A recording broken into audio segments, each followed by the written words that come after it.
Hey everyone, welcome back to our channel. If you're new here, don't forget to hit the subscribe button and turn on notifications so you never miss a video. Today we are going to show you a quick and easy tutorial on how to find your account number using the Truist app. Whether you are setting up direct deposit or just need it for your records, we have got you covered. So grab your phone and let's get started. Here are some step-by-step instructions. Step 1. Open the Truist app. First things first, locate and tap on the Truist app icon on your phone's home screen. If you haven't already downloaded it, you can find it in the App Store or Google Play Store. Next up, step 2. Log into your account.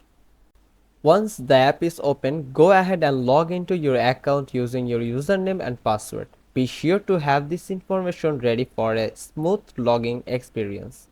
Now, step 3. Navigate to your accounts.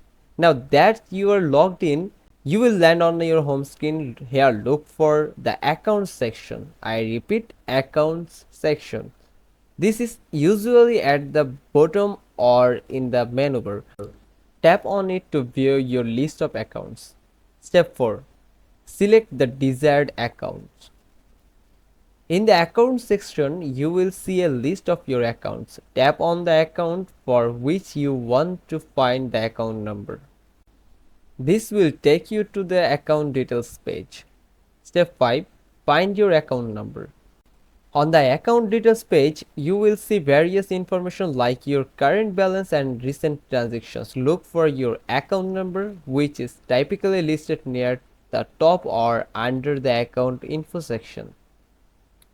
Let's talk about some common issues and troubleshooting. If you don't see your account number, no worries. Sometimes it might be hidden for security reasons. In this case, check for a show or eye icon next to the hidden number and tap it to reveal your account number. Also, make sure the app is updated to the latest version as features can change or improve with updates. And there you have it. Finding your account number in the Truist app is that simple. I hope you found this tutorial helpful. If you did, please give us a thumbs up and share this video with anyone who might need a little help with their banking app. If you have any question or run into any issues, drop a comment below and I will be happy to assist. Thanks for watching and I will see you in the next video. Bye for now.